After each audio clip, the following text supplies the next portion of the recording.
सभी साथियों को मेरा नमस्कार। स्वागत है आपका आपके अपने YouTube चैनल सांकला क्लासेज में।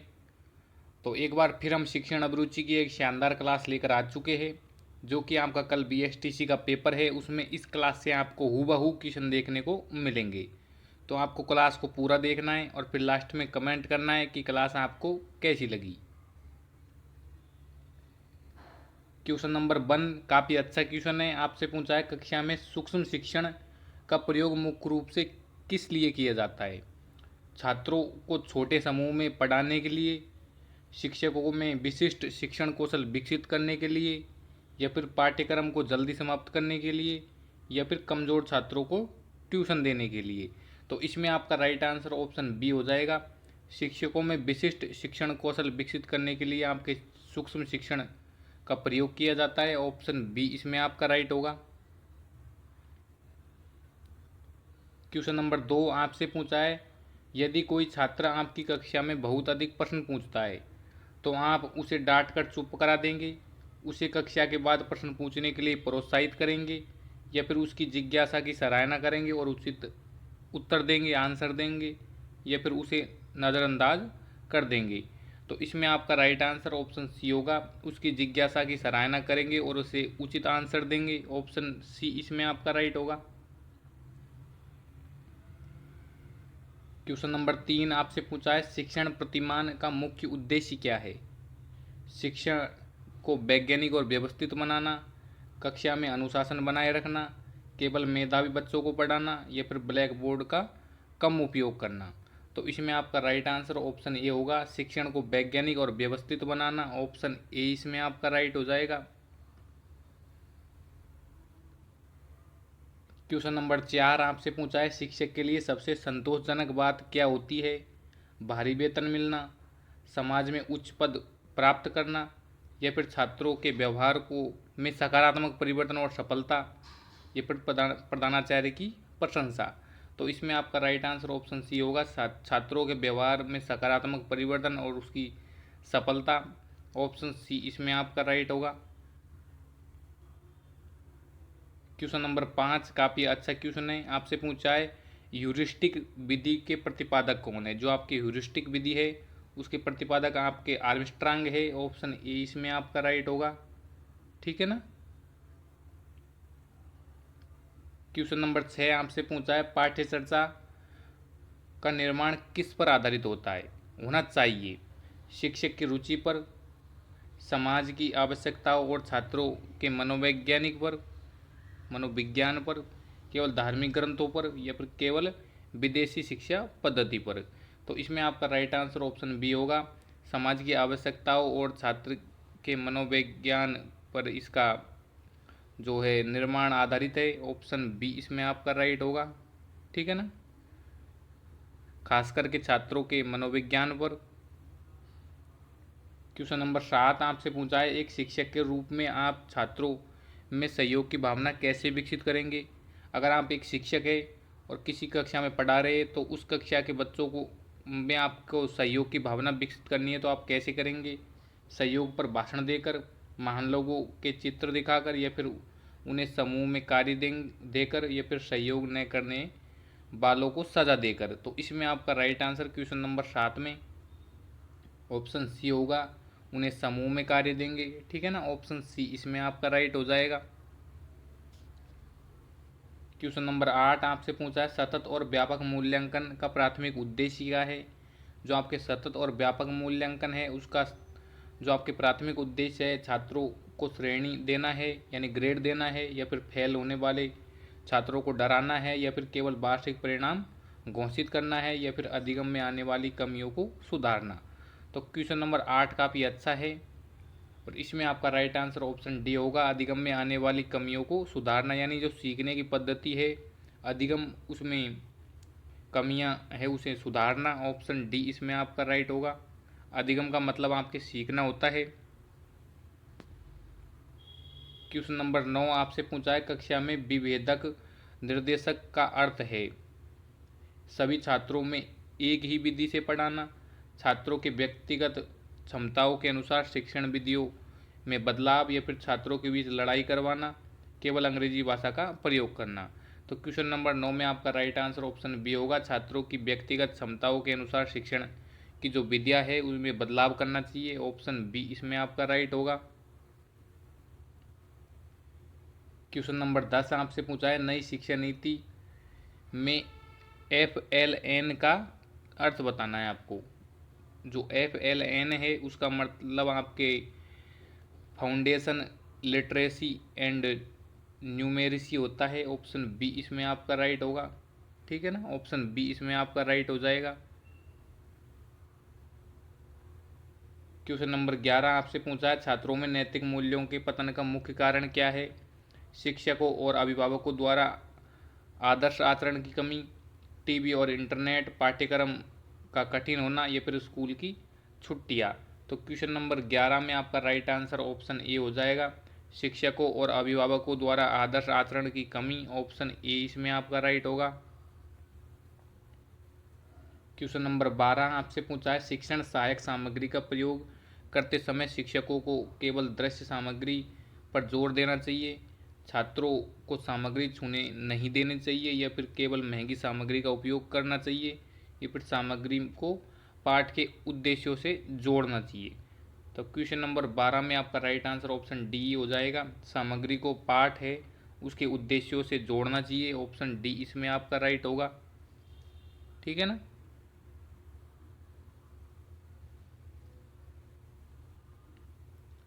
क्वेश्चन नंबर 13 आपसे पूछा है, यदि कोई छात्र गृहकार्य नहीं करता तो आप उसे कक्षा से बाहर निकाल देंगे, उसके अभिभावकों से शिकायत करेंगे, कारण जानेंगे और उसके स्वाध्याय के प्रति प्रेरित करेंगे, उसे पूरी कक्षा के सामने मुर्गा बनाएंगे। तो क्वेश्चन नंबर 13 काफ़ी अच्छा है और इसमें आपका राइट आंसर ऑप्शन सी होगा, कारण जानेंगे और उसे स्वाध्याय की भावना यानी प्रेरित करेंगे उसे, और उसे कारण ज़रूर जानेंगे कि वो गृहकार्य क्यों नहीं कर रहा। क्वेश्चन नंबर 14 आपसे पूछा है, अधिगम की प्रक्रिया में सबसे महत्वपूर्ण तर्क कौन सा होगा, भौतिक वातावरण, छात्र की अभिप्रेरणा, शिक्षक की आयु, स्कूल का फंड। तो क्वेश्चन नंबर 14 में आपका राइट आंसर ऑप्शन बी होगा, छात्र की अभिप्रेरणा, ऑप्शन बी इसमें आपका राइट होगा। क्वेश्चन नंबर 15 आपसे पूछा है, प्रोजेक्ट विधि में छात्र क्या सीखते हैं, केवल रटना, केवल चित्रों को रंगना, शिक्षक की नकल करना या फिर अनुभव और करके सीखना। तो क्वेश्चन नंबर 15 में आपका राइट आंसर ऑप्शन डी होगा, अधिगम और करके सीखना आपके प्रोजेक्ट विधि में सीखते हैं छात्र। ठीक है ना, ऑप्शन डी इसमें आपका राइट हो जाएगा। क्वेश्चन नंबर 16 आपसे पूछा है, अनुगामी शिक्षण का मुख्य लाभ क्या है, शिक्षकों का काम बढ़ जाता है, विभिन्न शिक्षकों की विशेषज्ञता का लाभ और छात्रों को मिलता है, मतलब लाभ, छात्रों में भ्रम पैदा होता है, स्कूल की फीस बढ़ जाती है। तो इसमें आपका राइट आंसर ऑप्शन बी होगा, विभिन्न शिक्षकों की विशेषज्ञता का लाभ छात्रों को मिलता है, ऑप्शन बी इसमें आपका राइट होगा। ठीक है ना। आज मेरे थोड़ी गले में प्रॉब्लम है तो आपको वॉइस में दिक्कत हो सकती है, उसके लिए माफ़ी चाहता हूँ। क्वेश्चन नंबर 17 आपसे पूछा है, शिक्षक की डायरी का उपयोग बताना है आपको, शिक्षण योजना और दैनिक प्रगति का लेखा जोखा रखना, छात्रों की हाजिरी लगाना, अपनी निजी बातें लिखना या फिर अभिभावकों को फ़ोन नंबर रखना, मतलब अभिभावकों का। तो इसमें आपका राइट आंसर क्वेश्चन नंबर 17 में ऑप्शन ए होगा, शिक्षण योजना और दैनिक प्रगति का लेखा जोखा रखना, ऑप्शन ए इसमें आपका राइट होगा। क्वेश्चन नंबर 18 आपसे पूछा है, समावेशी शिक्षा का नारा क्या है, जो आपका समावेशी शिक्षा है उसका नारा कौन सा है, आपको क्वेश्चन नंबर 18 का आंसर कमेंट में देना है। ठीक है ना, कि इसका आंसर क्या होगा। ऑप्शन ए है, केवल अमीरों की शिक्षा, केवल विशेष बच्चों की शिक्षा, सबके साथ लेकर चलना या फिर लड़कियों को छोड़कर शिक्षा। तो इसका आंसर आपको कमेंट में बताना है क्वेश्चन नंबर 18 लगाकर। क्वेश्चन नंबर 19 आपसे पूछा है, किशोर अवस्था में छात्र सबसे अधिक प्रभावित होते हैं अपने शिक्षकों से, अपने मित्र और समवयस्कों से यानी समान आयु के, अपनी दादी से या फिर टीवी से। तो क्वेश्चन नंबर 19 में आपका राइट आंसर ऑप्शन बी होगा, अपने मित्रों और जो अपने समान की आयु के साथी है उनसे अधिक प्रभावित होता है बच्चा, ऑप्शन बी इसमें आपका राइट होगा। क्वेश्चन नंबर 20 आपसे पूछा है, शिक्षण में निदानात्मक परीक्षण किसके लिए किया जाता है? छात्रों को पास करने के लिए, छात्र की ऊंचाई मापने के लिए, अधिगम की कठिनाई और कमजोरियों को पहचानने के लिए, या फिर स्कूल को छोड़ने के लिए। तो इसमें आपका राइट आंसर क्वेश्चन नंबर 20 में ऑप्शन सी होगा, अधिगम की कठिनाइयों और कमजोरियों को पहचानने के लिए। ऑप्शन सी इसमें आपका राइट होगा। क्वेश्चन नंबर 21 आपसे पूछा है, सृजनात्मकता के लिए अनिवार्य तत्व कौन सा है? मौलिकता है, बुद्धिमान होना है, या फिर रटने की क्षमता है, या फिर अच्छी लिखावट। तो क्वेश्चन नंबर 21 में आपका राइट आंसर ऑप्शन ए हो जाएगा, मौलिकता। ठीक है ना, ऑप्शन ए इसमें आपका राइट हो जाएगा। क्वेश्चन नंबर 22 आपसे पूछा है, शिक्षक को छात्रों के पूर्व ज्ञान का परीक्षण क्यों करना चाहिए? छात्रों को नीचा दिखाने के लिए, नए पाठ को पुराने ज्ञान से जोड़ने के लिए, समय बिताने के लिए, यह अनिवार्य नहीं है। तो इसमें आपका राइट आंसर क्वेश्चन नंबर 22 में ऑप्शन बी होगा, नए पाठ को पुराने ज्ञान से जोड़ने के लिए। ऑप्शन बी इसमें आपका राइट हो जाएगा। क्वेश्चन नंबर 23 आपसे पूछा है, ब्लैक बोर्ड पर लिखते समय शिक्षक की मुद्रा कैसी होनी चाहिए? छात्रों की तरफ पीट करके लगातार लिखना, 45 डिग्री के कोण पर खड़े होकर ताकि छात्रों पर नज़र रखे, बैठ कर लिखना, या फिर लेट कर। तो क्वेश्चन नंबर 23 में आपका राइट आंसर ऑप्शन बी होगा, 45 डिग्री के कोण पर खड़े होकर ताकि छात्रों पर नज़र रखे। ऑप्शन बी इसमें आपका राइट होगा।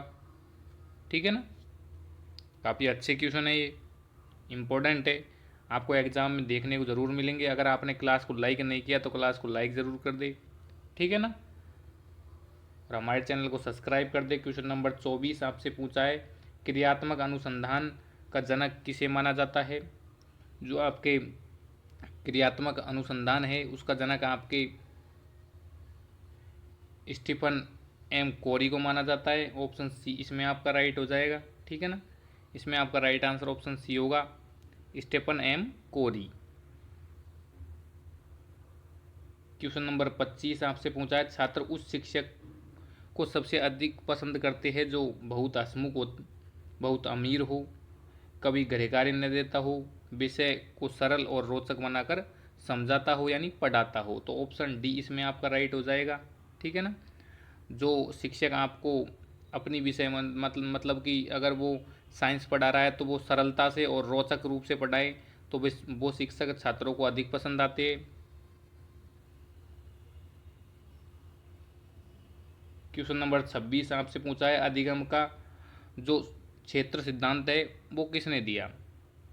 जो आपके अधिगम का क्षेत्र सिद्धांत है वो आपके कुर्ट लेविन ने दिया था। तो ऑप्शन ए इसमें आपका राइट हो जाएगा। ठीक है ना, ऑप्शन ए इसमें आपका राइट हो जाएगा।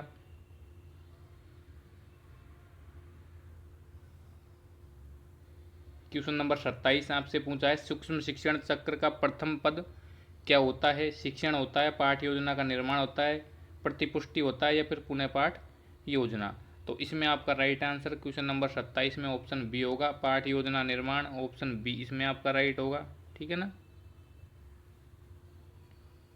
क्वेश्चन नंबर 28 आपसे पूछा है, शिक्षण की जो भूमिका निर्वाह है विधि किसके लिए श्रेष्ठ है? गणित सिखाने के लिए, रटने के लिए, सामाजिक कौशल और संवेदनशीलता विकसित करने के लिए, फिर खेलने के लिए। तो क्वेश्चन नंबर 28 इंपॉर्टेंट है। ठीक है ना, इसमें आपका राइट आंसर ऑप्शन सी होगा, सामाजिक कौशल और संवेदनशीलता विकसित करने के लिए आपके भूमिका निर्वाह विधि सबसे श्रेष्ठ मानी जाती है। ऑप्शन सी इसमें आपका राइट होगा। क्वेश्चन नंबर 29 आपसे पूछा है, व्यक्तित्व के अंतर्मुखी और बहुमुखी वर्गीकरण किसने किया था? जो आपके व्यक्ति है उसका अंतर्मुखी और बहुमुखी जो वर्गीकरण है वो आपके क्वेश्चन नंबर 29 में ऑप्शन ए हो जाएगा, युंग। ठीक है ना, ऑप्शन ए इसमें आपका राइट हो जाएगा। क्वेश्चन नंबर 30 आपसे पूछा है, कक्षा में शांत वातावरण बनाए रखने के लिए शिक्षक को क्या करना चाहिए? छात्रों को डराना चाहिए, विषय को इतना रोचक बनाना चाहिए कि छात्र एकाग्र हो जाए और एकाग्र होकर मतलब पढ़े। तो बी इसमें आपका राइट हो जाएगा। ठीक है ना, क्वेश्चन नंबर 30 में ऑप्शन बी इसमें आपका राइट हो जाएगा। क्वेश्चन नंबर 31 आपसे पूछा है, सीखने का वो वक्र है क्या दर्शाता है? सीखने की प्रगति का ग्राफ, छात्र की लंबाई, स्कूल का नक्शा, या फिर कक्षा का कक्षा की बेंच, तो इसमें आपका राइट आंसर होगा 31 में ऑप्शन ए। सीखने की प्रगति का ग्राफ, ऑप्शन ए इसमें आपका राइट होगा। क्वेश्चन नंबर 32 आपसे पूछा है, एक आदर्श शिक्षक का सबसे बड़ा गुण क्या है? विषय पर अधिकार, छात्रों के प्रति प्रेम और सहानुभूति, उच्च चरित्र, उपयुक्त सभी। तो इसमें आपका राइट आंसर ऑप्शन डी माना जाएगा, ठीक है ना। एक आदर्श शिक्षक विषय पर अधिकार होना चाहिए, छात्रों के प्रति प्रेम और सहानुभूति, स्नेह होना चाहिए, अच्छा चरित्र होना चाहिए, ऑप्शन डी इसमें आपका राइट होगा। बढ़ते आगे अगले प्रश्न की ओर। क्वेश्चन नंबर 33 आपसे पूछा है, बुद्धि का बहुकारक सिद्धांत किसने दिया? जो आपके बुद्धि का बहुकारक सिद्धांत है वो आपके थॉर्नडाइक ने दिया, तो ऑप्शन ए इसमें आपका बिल्कुल राइट माना जाएगा, ठीक है ना। ऑप्शन ए इसमें आपका राइट हो जाएगा। क्वेश्चन नंबर 34 आपसे पूछा है, कक्षा में दृश्य श्रव्य सामग्री का प्रयोग कब करना चाहिए? जब पाठ कठिन हो, जब शिक्षक थक गया हो, मनोरंजन के लिए, या फिर हर समय। तो इसमें आपका राइट आंसर ऑप्शन ए होगा। जब पाठ यानी कठिन हो तब आपके दृश्य और श्रव्य सामग्री का प्रयोग करना चाहिए, ऑप्शन ए इसमें आपका राइट हो जाएगा।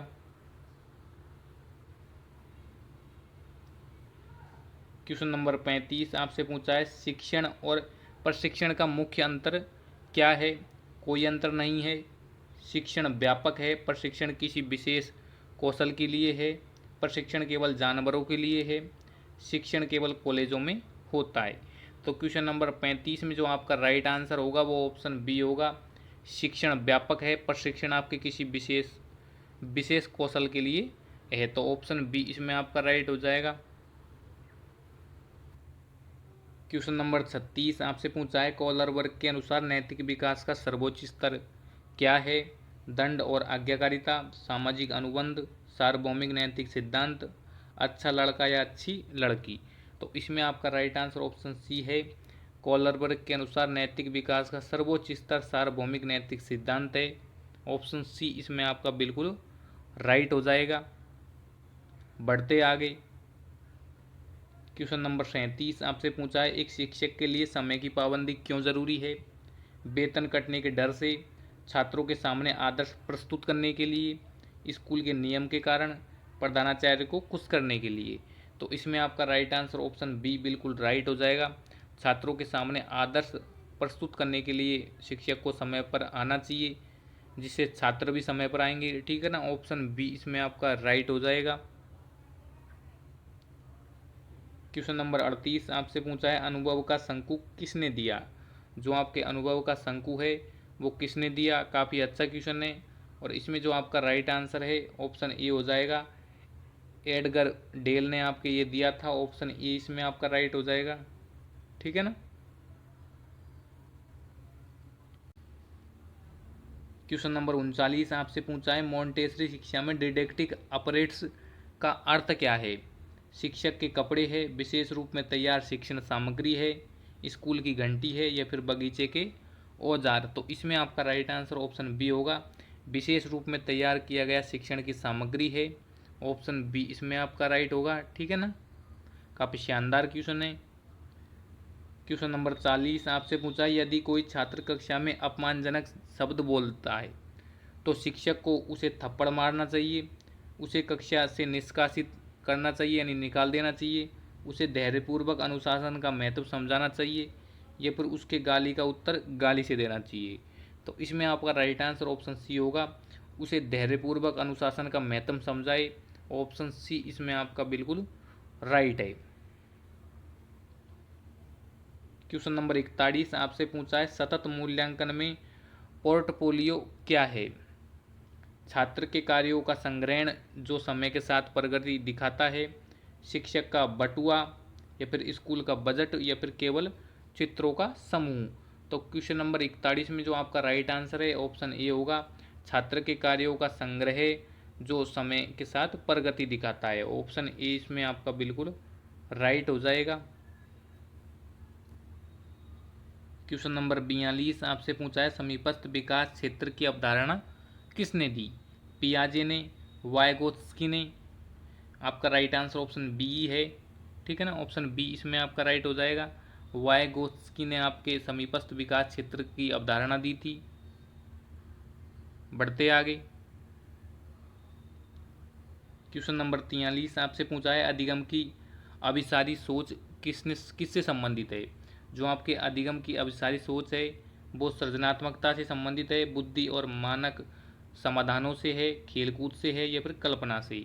तो इसमें आपका राइट आंसर है वो ऑप्शन बी हो जाएगा, बुद्धि और मानक समाधानों से। ऑप्शन बी इसमें आपका राइट हो जाएगा। क्वेश्चन नंबर 44 आपसे पूछा है राष्ट्रीय शिक्षा परिषद, जो राष्ट्रीय शिक्षा परिषद है उसका मुख्यालय कहाँ पर है। मुंबई में है, नई दिल्ली में है, कोलकाता में है या फिर चेन्नई में। तो काफ़ी शानदार है क्वेश्चन ये, और इसमें जो आपका राइट आंसर है ना वो ऑप्शन बी होगा, नई दिल्ली। ठीक है ना, ऑप्शन बी इसमें आपका राइट हो जाएगा। क्वेश्चन नंबर 45 आपसे पूछा है प्राथमिक स्कूल में सबसे महत्वपूर्ण क्या है। बड़ी लाइब्रेरी, छात्रों और शिक्षकों के बीच मानवीय संबंध। तो इसमें आपका राइट आंसर ऑप्शन बी हो जाएगा। ठीक है ना। क्वेश्चन नंबर 46 आपसे पूछा है व्यवहारवाद के प्रवर्तक कौन है। जो आपके व्यवहारवाद है उनके प्रवर्तक आपके जे.बी. बाटसन है। ऑप्शन ए इसमें आपका राइट हो जाएगा। ठीक है ना। क्वेश्चन नंबर 47 आपसे पूछा है शिक्षण का सबसे निचला स्तर कौन सा है। स्मृति स्तर है, बोध स्तर है, चिंतन स्तर है या फिर कोई नहीं। तो क्वेश्चन नंबर 47 में आपका राइट आंसर ऑप्शन ए होगा, स्मृति स्तर। ऑप्शन ए इसमें आपका बिल्कुल राइट हो जाएगा। क्वेश्चन नंबर 48 आपसे पूछा है शिक्षक और छात्रों की गलतियों को कैसे देखना चाहिए, यानी शिक्षक को छात्रों की गलतियों को कैसा देखना चाहिए। असफलता के रूप में, सीखने की प्रक्रिया के एक हिस्से के रूप में, अपराध के रूप में या फिर लापरवाही के रूप में। तो क्वेश्चन नंबर 48 में आपका राइट आंसर ऑप्शन बी होगा, सीखने की प्रक्रिया का एक हिस्सा मानकर। ऑप्शन बी इसमें आपका राइट होगा। आज का second last question, question number 49 आपसे पूछा है एकीकृत शिक्षा का अर्थ क्या है। बच्चों को अलग करना, विकलांग और सामान्य बच्चों को एक ही स्कूल में पढ़ाना या फिर केवल लड़कों को पढ़ाना, केवल खेल खिलाना। तो इसमें आपका राइट आंसर ऑप्शन बी होगा, विकलांग और सामान्य बच्चों को एक ही स्कूल में पढ़ाना। ऑप्शन बी इसमें आपका राइट होगा। क्वेश्चन नंबर 50 आपसे पूछा है ब्लूम के संज्ञानात्मक पक्ष का प्रथम चरण क्या है। ज्ञान है, अनुप्रयोग है, संश्लेषण है या फिर मूल्यांकन। तो इसमें आपका राइट आंसर ऑप्शन ए हो जाएगा, ब्लूम के संज्ञानात्मक पक्ष का प्रथम चरण आपके ज्ञान है। ऑप्शन ए इसमें आपका राइट हो जाएगा। ठीक है ना। तो यह क्लास हमारी यहीं समाप्त होती है। अगर आपको क्लास अच्छी लगी तो वीडियो को लाइक शेयर करें और हमारे चैनल को सब्सक्राइब ज़रूर करें। थैंक यू, धन्यवाद।